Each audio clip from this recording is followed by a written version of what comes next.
You're tuning in to the Black Hollywood Live Network, featuring news, interviews, and commentary on all things Black Hollywood. Hollywood redefined. From Los Angeles, California, streaming live thanks to Akamai Technologies. This is Black Hollywood Live. Justice is served. Featuring the week's roundup and commentary on legal news. Black Hollywood Live. Hollywood redefined. You're listening to Black Hollywood Live. And now, the host for Black Hollywood Live, Justice is Served. Hello and welcome to Justice is Served, where we bring you our analysis on trending legal news. I'm Chelsea Galicia, and today we're covering former Subway guy Jared Fogle's admission to possessing child pornography and having sex with minors. We'll discuss the sentencing he's facing and whether his plea deal is fair. And of course, we have got to talk about the Ashley Madison hack and release of personal information. Some of its users are now suing. We'll talk about the likelihood of their success. And we'll share our thoughts about one particular user, Josh Duggar, who we talked about in late May about him admitting to molesting young girls, including his own sisters. And we're also going to talk about Terrence Howard's epic win over his ex-wife regarding her attempts to get a piece of his empire money. And then we're going to look at whether the tide is turning on how the police engage with communities after a new report comes out from a police group, and training across the country for police departments is underway in de-escalating efforts. We'll talk about whether we think that is enough and what we think should happen. We'd like to hear from you about that as well. And finally, we're going to sound off on the advice that NFL rookies received last year at the Rookie Symposium about having a fall guy for their legal troubles. We have so much to cover today, and I'm happy to do it with a guest host. We have Porcsha Daniels here. Welcome. Porcsha is a recent law school graduate who just sat for the California bar exam last month, and I love talking to and getting insights from people who are knowledgeable of the law but who haven't been lawyers for all that long, because as much as we talked about hardened criminals, I also think there is such a phenomenon as hardened lawyers, and so I'm excited for your fresh perspective. Porcsha currently works with NBC Universal on the business affairs team and was previously a legal intern for the Ultimate Fighting Championship in Las Vegas. She has some experience abroad too, having studied the Chinese legal system while living in Beijing for a summer a few years ago. I'm looking forward to her perspective on today's story. Thank you so much, Porcsha, for being here today. Thank you, Chelsea. I'm happy to be here. All right, great. And should we dive into the first story? Yes, let's get it. Okay, so our case of the week is Jared Fogle. He was a college student back in 2000 when he lost 245 pounds. I didn't even know he had lost that much weight. Eating Subway sandwiches twice a day, and he's become the center of their marketing campaign ever since. That was in 2000. And now, recently, he, age 37, has admitted to having sex with at least 2 underage girls and to obtaining child pornography of 12 children as young as 6 years old.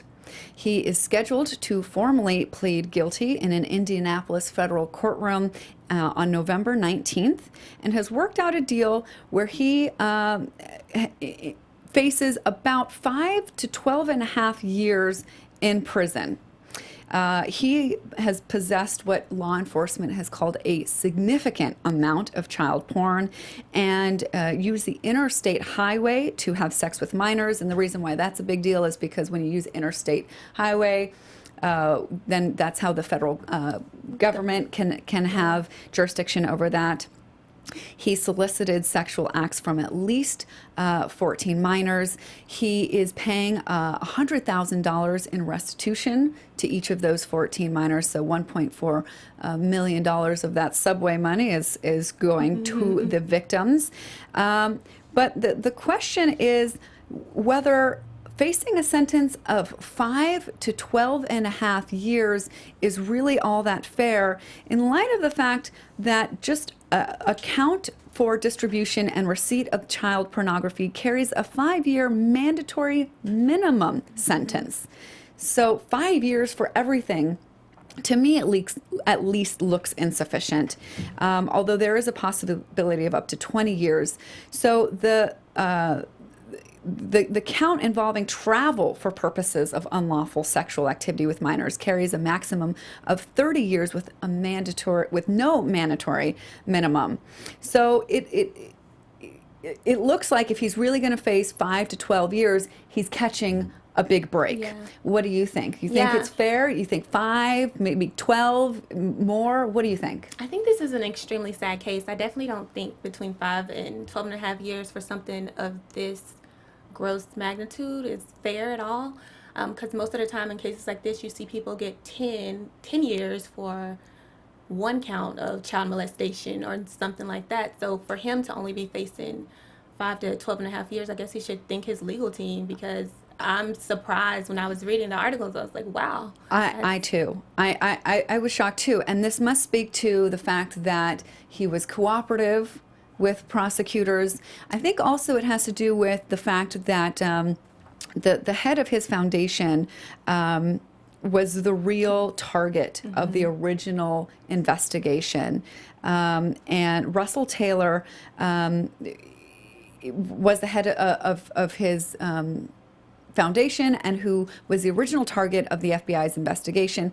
And perhaps Jared is agreeing to provide testimony against Russell Taylor in exchange for this plea deal. Russell Taylor is perhaps a bigger fish, since he is suspected of being involved in the actual production and distribution. So possession of child pornography, as bad as that is sort of the lowest charge on the child pornography totem pole, if there is such a thing, with, of course, distribution and production being the worst crimes. Perhaps that money, that restitution that he's agreeing to pay to victims, has also helped him out. And he's come out through his legal team to acknowledge he's got a medical condition that he's going to seek treatment for. Although, you're laughing. Why do you laugh? Yeah, because I just think the fact that, he possessed it, but at the same time, he actually committed sexual acts with these minors, which to me is like the real issue, like a serious offense. And that's like these kids and everyone affected are going to have to live with this for a lifetime. And the way that they've been affected by these acts, you can never imagine. So I just think you got to be careful what message you're sending with this kind of stuff. So I don't really know what message they may be sending with this type of stuff. Yeah, absolutely. Sex-related criminal behavior has high recidivism rate, which means that a high degree or high likelihood of repeat offense. And it's known that many of these people suffer from psychological dysfunctions who commit the crimes, as well as the victims who are on the receiving end. And these are difficult to treat, and it's kind of makes me roll my eyeballs, because now you want to admit that you've got a medical condition. I saw that law enforcement said that he had been doing this for 5 years, but when I look back, I saw that there were signs of this and complaints about this from back to 2007. And that's when a journalist who, for some reason, Jared trusted to express his enjoyment of watching young people. He actually asked a journalist if she would put cameras in the bedrooms of her own children so that he could watch. He shared with her that he enjoyed sex with minors. And so she's the one that started cooperating with the FBI to get evidence against him. But there was also, when I saw a woman with a similar story, who said she posted her concerns on Subway's online forum and never heard back. So the fact that he's had this medical condition and that he allowed the behavior to go on for so many years and is only now getting help now that he's been caught is really disheartening. He's going to need many years of intense therapy, as will the victims. I'm not even sure if $100,000 will quite do it for each of the victims. And there may be more victims. The 14 victims are just the ones that are most certainly known, but there may be others. And given this length of time, I would suspect that there probably are more. I don't know. We'll find out in in November. Now, it's interesting that the deal is that prosecutors will ask for no more than 12 and a half years. Defense will ask for nothing less than 5. But the judge has discretion in this case to override the deal and could give more. Yeah. Are you like me, hoping that he will give more? Yeah, I really do, because that just came to mind. I remember a couple of years back, where in my hometown, I remember a school administrator dating a student at the time, and he was like 15 or 16, and she got 20 years. Wow. Where Yeah. was this? This was in Georgia. Yeah. Yeah. So, And it also and when relates. you think about things like that, you're just like, wow. Yeah, one story. Yeah. 20. Yeah. And I know this is a different crime, but we have talked here on this show about drug crimes, and recently about President Obama commuting the sentences of 46 people who were given life sentences for drug-related crimes. And these people, in my mind, committed much less egregious, violent, dangerous criminal behavior, and are in there for life. There are still many thousands of people. I mean, when the number was 46 people commuted, I was like, what, did the president have one attorney working part-time while high to review these applications? Because I would imagine that so many more people would be safer on the streets than somebody who engages with in sex with minors. Yeah, I think it Crosses straight lines to do it. Yeah. All right, so we will see in November. We'll certainly follow up with what the judge decides. Please let us know your thoughts, whether you think 5 is enough, 12 and a half, more. Please let us know. And so we're going to cover our football story later on in the show, but for now I'm going to talk to you a little bit about football, fantasy football to be exact. And I've personally never played, but I just might start now that I know what DraftKings.com is up to. Last football season, they crowned more millionaires than any other one-week fantasy sports site anywhere. Makes lawyering look like a hobby if you can actually make that much money on fantasy sports. I had no idea. So this season, the prizes are going to be even bigger. You could start the season by winning $2 million in week 1 alone. It's the biggest fantasy football contest ever. There are $10 million in prizes up for grabs, including $2 million for first place and $1 million for second place. I don't usually say this, but I would take second place.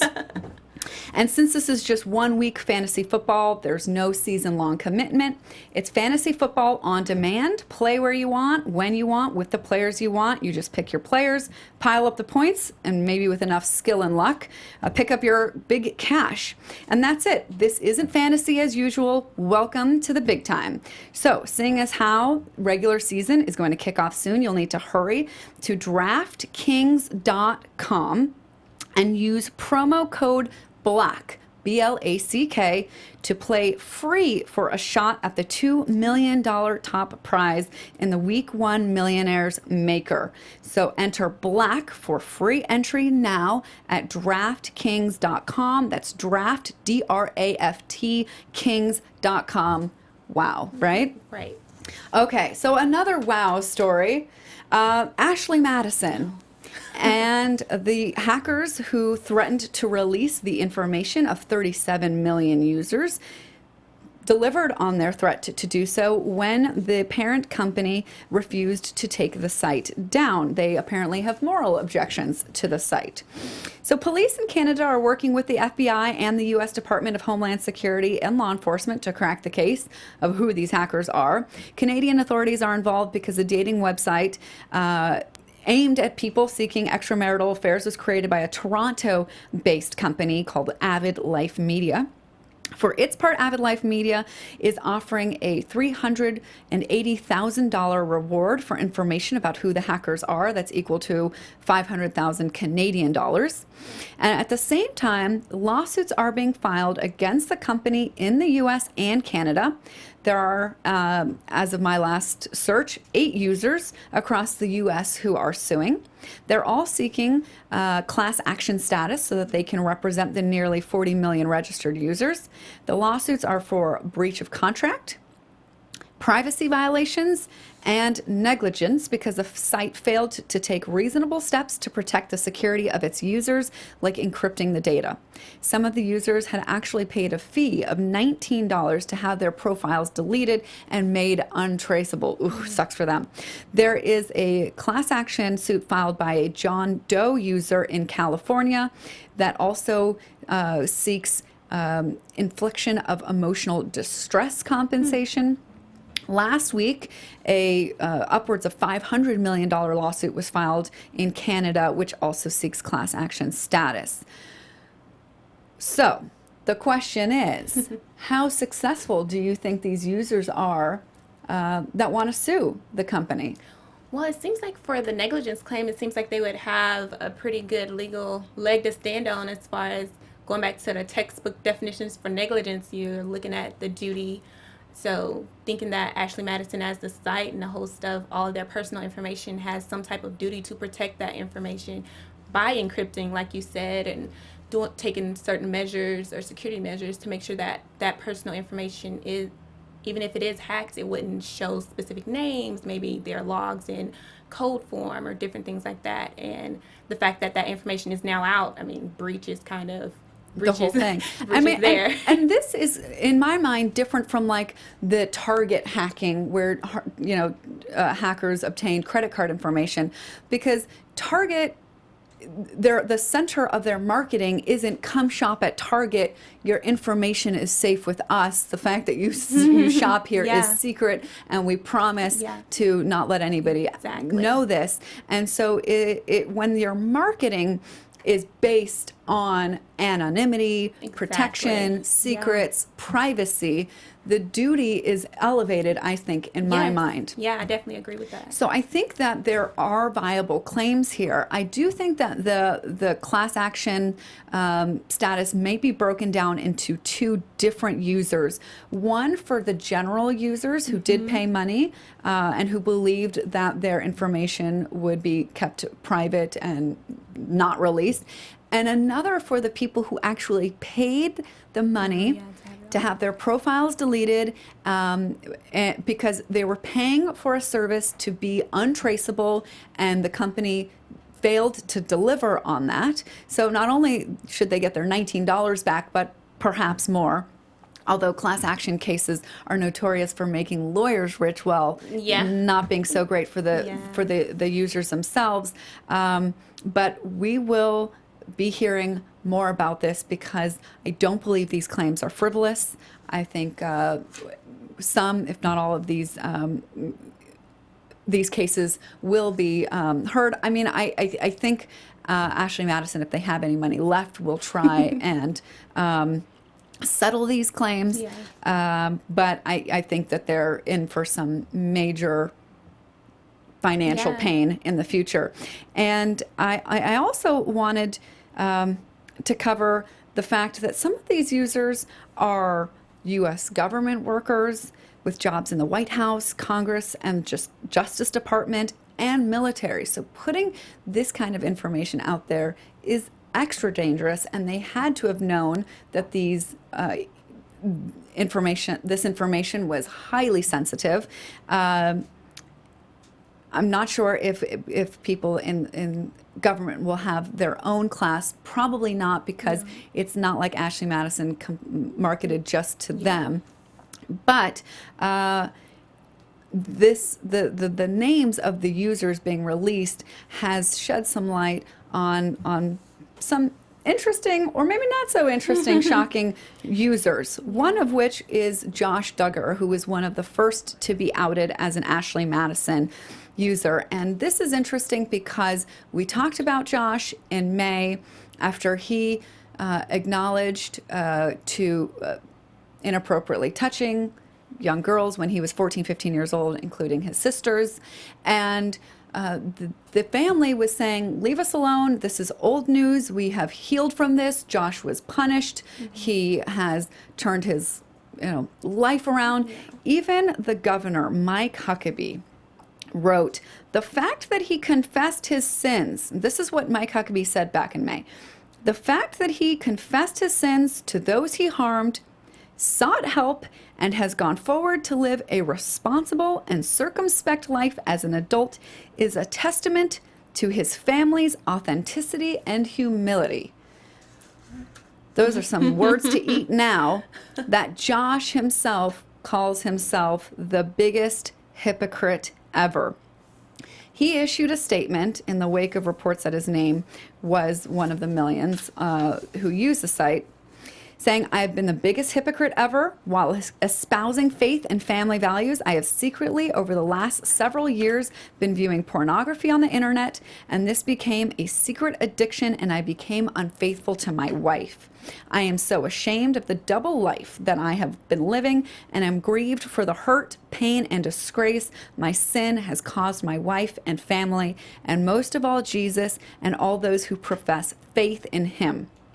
He continued that the last few years, while publicly stating I was fighting against immorality in our country, I was hiding my own personal failings. I humbly ask for your forgiveness. Please pray for my precious wife, Anna, and our family during this time. Now, at the time that we covered the story, we talked about how statute of limitations had run. Nobody had, the police could not press charges, even though a police officer knew about this at the time that it had gone on. So I'm wondering now, is this justice is served in the form of karma?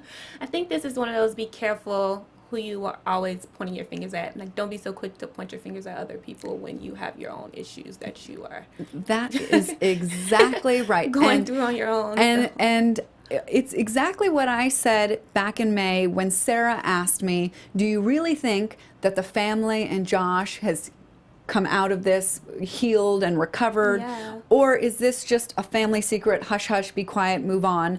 And I said, given how this family and Josh Duggar working with with the Family Research Council to fight against gay marriage and to talk about how that is against the sanctity of marriage. And when people point the finger outward, you're wrong, you're immoral, you're damaging marriage, it's often hiding their own, as he said it, failings, trying to detract attention from their own behavior and put it on other people. It is a common behavior that you see from people who are trying to hide what they are up to, pointing attention outward. And this is a slightly gratuitous, well, very gratuitous, I told you a moment for me, because it turns out I was right about that. Love when that happens. So it is fascinating how this whole, these two stories came together to create this insight of, you got to really watch out when people are up on their soapbox telling you how to behave. Because he wasn't trying to tell people how to behave for their own happiness. It was telling people how to behave because he thought he was the moral teacher. I mean, there's a way to espouse what you believe and try and be helpful to people, and then there's a way to just be judgmental and hate and speaking out of hate towards people. And you could definitely feel that this was more of the latter, trying to tell people how to live just because of what he believed is right and wrong, not because that's what's good for the people he was trying to espouse this to. So, fascinating turn of events. Yeah, very interesting. All right. Okay, so now we're going to move on to Terrence Howard's big win in court this week. So Michelle Gent is wife number 2, who has been trying to get an increase in spousal support payments ever since Terrence hit it big on Empire and is reportedly making more than $100,000 an episode. She wanted a piece of the Empire pie. But Terrence is saying, not only do you not get any part of this Empire pie, I want to toss out the arrangement where I was paying you $5,800 a month in the first place.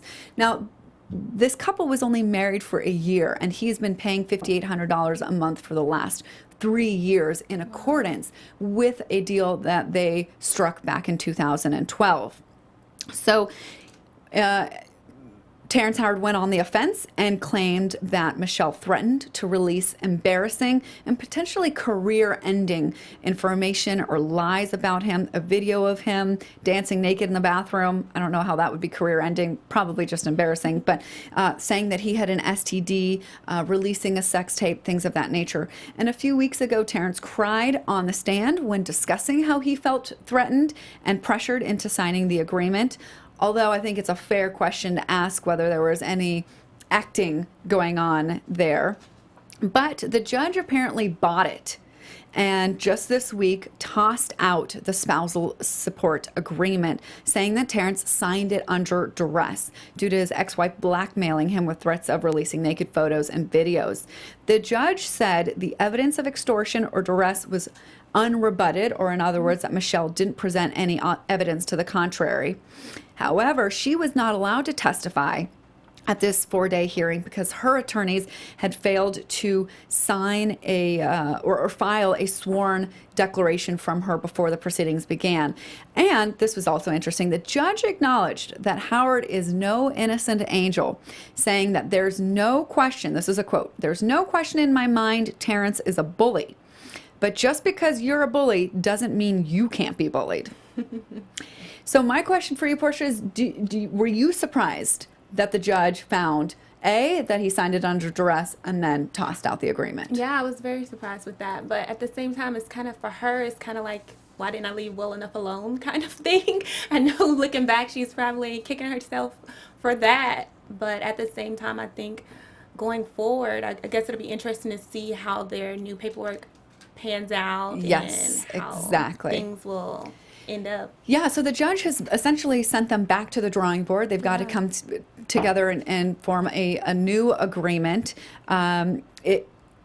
Whether he will pay her any more at all remains to be seen. In fact, it's possible that she will have to return some of the money. Although, she recently in July sued him for assault over an incident that went down in a rental home in Costa Rica in 2013. Where she claims he beat her, and he says it was a mutual combat and he was pepper sprayed during that incident.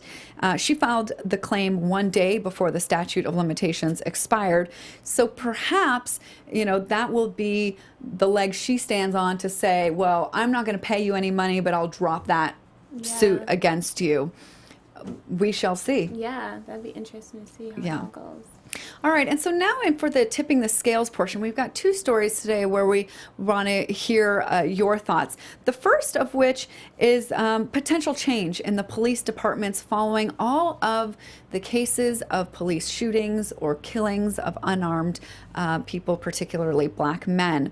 And there's a new report that says many of the controversial police shootings could have been avoided even if they were deemed legally justifiable. Now, the content of that report is probably a shock to very few people, wasn't to me. But the surprise for me was who was behind the report, and it comes from a research and policy group called the Police Executive Research Forum, whose members include commanders from the largest U.S. police departments. So this is now coming from a police group, not a victim's family group, community group, activist group. This is now being acknowledged by those in law enforcement. The report said officers don't receive nearly enough training in de-escalating conflict, and that there's a culture that encourages them to resort quickly to physical force. The report says that there's missed opportunities to ratchet down the encounter, to slow things down, and to call in additional resources, according to Chuck Wexler, who is the executive director of the group. Now, the study also found that many police agencies give officers extensive training on how to shoot, but spend less time on de-escalation tactics, crisis intervention strategies for dealing with mentally ill persons, homeless people, and other challenging situations. Now, Wexler said it may be difficult for many police officers to accept that things need to change dramatically. But he was standing by what the report found, saying that the Police Executive Research Forum is known for not being afraid to question the conventional thinking, and in looking at critical tactics about how to improve police engagement with the communities. Now, either because of reports like that or just from seeing how many stories of police killings there have been recently, the LAPD is now retraining officers. They are hearing from their Deputy Chief, Bill Scott, that we were warriors. It sounds like I said warriors. Warriors is what I meant to say. Now, he said, officers need to think of themselves as guardians, watching over communities, not warriors cracking down on them. He said that if we've got to take somebody to jail, we'll take them to jail. But if we need to be empathetic and human, we've got to do that too. And it's not just the LAPD. Departments across the country are taking steps to replace the warrior mentality with a different approach that emphasizes patience and protection over suppression and zero tolerance. It'll be a huge fundamental shift in everything from the way police handle their guns to the way they walk down the street and even speak to members of the public. Recently, there was a 5-hour lecture in Los Angeles covering the ways that police should engage with community to build community trust, when they're allowed to curse in public, and how that they should avoid walking with swagger. Do you think that this kind of training is going to make a difference? Make a difference? I'm not sure, but I'm definitely sure it's necessary. I feel like that's evidence from all the things that have been going on in the news lately. If you think about it, we go to school an extra 3 years to become lawyers, and we're mostly dealing with things. If you're working in the criminal system, you're dealing with different actions and different reports from police. And so they are able to impact lives in an instant, whether it's arresting someone that's going to change someone's entire life or doing different things. So I think additional training is definitely necessary for those type of situations. But I also think when you say community involvement, it's also necessary because most of the time when you have some type of relationship to those in the community and you actually know the people in the community, you actually know what's going on in the community is more welcoming of you, and you are more welcoming of those in the community as well. Yeah, so. Absolutely. And I understand that there are some officers who are resistant to this, some of them snickering, or when looking at a video of police kicking somebody, say, oh, they only stopped because he must have gotten tired and things of that nature. So I think that the obstacle that the training has to overcome is selling it to the police officers as something that is good for them, not just good for communities and the public perception of police and public trust, but is actually good for individual police officers professionally and personally. And that is a huge barrier to overcome. And I think where the rub lies here is the things that attract people to become police officers in the first place. And now I don't say this about all police officers. And in fact, this is true of all professions, lawyers, accountants, doctors. Part of it you're drawn to because of the qualities that we associate with those professions. So police are associated with being brave, courageous, and powerful. So people who themselves feel that they are fearful, not courageous, have a lack of control, and feel that they have little power, are attracted to this profession so that psychologically they can feel that they now have things like courage, bravery, and power due to their association or due to their being a police officer. And again, people in all different professions do this, but when it comes to police, there are such immediate and dire consequences, immediately life-threatening consequences of egos that are out of control, and being disrespected by somebody in the community member sparks their ego to escalate the situation and show who's boss and say, I'm the cop, you're not, you obey me, you listen to me.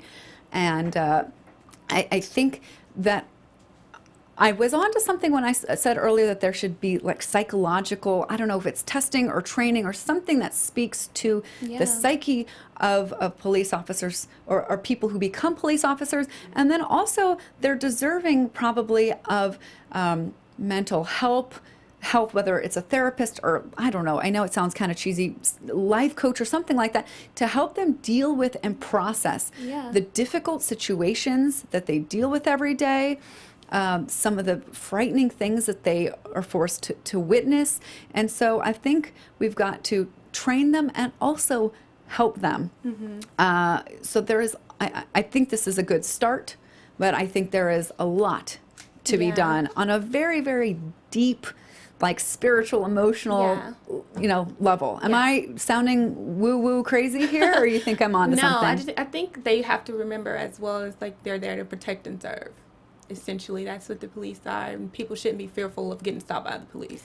Right. We should feel like they're there to help the community and make it better. I just had a friend tell me that this weekend, she's a lawyer, and she was driving around in Santa Monica, and she got pulled over. I guess she had, stopped in a bike lane and for a few seconds to drop somebody off, and the officer was, she said, incredibly condescending towards her and saying things like, about like putting on a license plates, like, well, women should know how to do that. Like, things that are clearly reflective of his personal ego and history and issues, and not at all about the situation and before her. And she was shocked because, she's white. She's, a lawyer driving a, nice car in, in the liberal city of Santa Monica.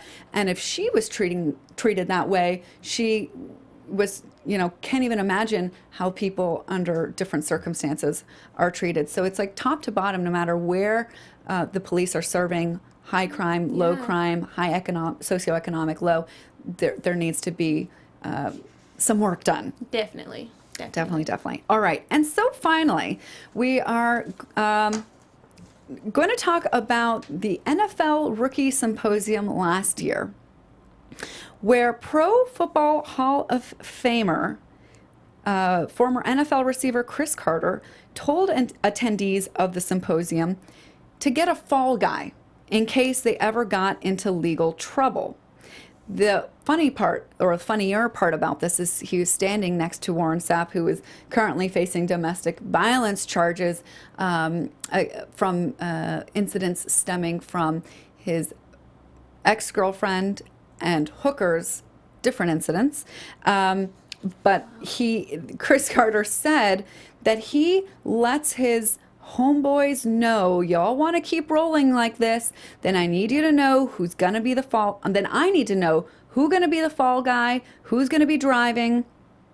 He said, y'all not going to, this is very difficult for me to quote, but paraphrasing that, if people want to be in the crew and enjoy the fruits of the money and attention and fame that comes from hanging out with an NFL player, that they were going to have to do their part to keep the football player out of jail, out of the limelight for misbehavior or criminal activity. And he recently apologized now that this came to light. But there's part of me that thinks he wasn't entirely off base. He now apologized over Twitter for giving incredibly bad advice, but I think the spirit of his advice was good. I think that it wasn't great that it was videotaped. I don't know if he knew it was going to be videotaped and then posted on the NFL's website for the public to see. Perhaps he thought that this was in private, but the spirit of, listen, don't let people just be leeches. Everybody around you has got to do their part to try and keep you, the moneymaker, safe. And perhaps the emphasis should have been on, if you're going to do things that are illegal, make sure you're on the periphery of it. Don't be the one arranging the drug deals to go down. Don't be the one behind the wheel. Just be basically on the periphery so that somebody else takes the responsibility. Now, if I was one-on-one with a client, I might give them that kind of advice, but not to go and break the law, but just to be realistic. Because I think when if we were to just tell these players, keep your head in the game, ignore the women, ignore the drugs, ignore the partying, ignore the scene, keep your nose clean, that's kind of like how sex educators have been talking about abstinence only, and look where that has gotten us. It has gotten us nowhere good and fast. And so I think he was speaking to the reality of life and the life that these players sometimes choose to live. Am I crazy, way off base here, or do you think that part of what he recommended is sound legal advice? I wouldn't say sound legal advice, but I would say that I think that what the league and probably why they made him apologize is just they want especially with all the heat the NFL has been under within the last year or two, is kind of, I think, just teaching the new players to come in to basically just do the right thing kind of thing. I think if he could have tweaked his speech to just say, if you're going to drink, have a driver. Yes. If you're going to do certain things, take certain precautions, that type of thing would have been a better approach to kind of what he was trying to say. But I don't think a fall guy was like the best. Probably not the best phrase. You're right. I don't think he had bad intentions in doing it. Right. So, I don't either. I think he was really trying to look out for the guys and yeah. in some weird way, yeah, giving some kind of advice that they probably should listen to. to. Like the old uncle who gives random advice. You don't know Yeah, if it's but always the best, he knows from experience, and so that's why he's telling you. So we want to hear from you. What do you think? Was this actually sound advice? Let us know. Comment, tweet me at Chelsea Galicia. I want to thank Porcsha as this wraps up our episode for today. Thank you so much for being here and providing your perspective. Please check out the rest of the shows on Black Hollywood Live's roster and come back and join us next week. Thank you so much for watching. Thank you. From executives Kevin Undergaro, Dario Kristen, Tiana Hobson, and the entire BHL staff, we would like to thank you for supporting Black Hollywood Live, the first online broadcast network dedicated to African American entertainment. For questions and comments, contact us. info@blackhollywoodlive.com. Like us on Facebook, tweet us, or Instagram us at BHL Online. And I am the official voice of Black Hollywood Live, Scipio. Instagram me at KingXOBay. Thanks for tuning in. The views expressed here are those of the host only and do not necessarily reflect the views of BHL or its owners or principals.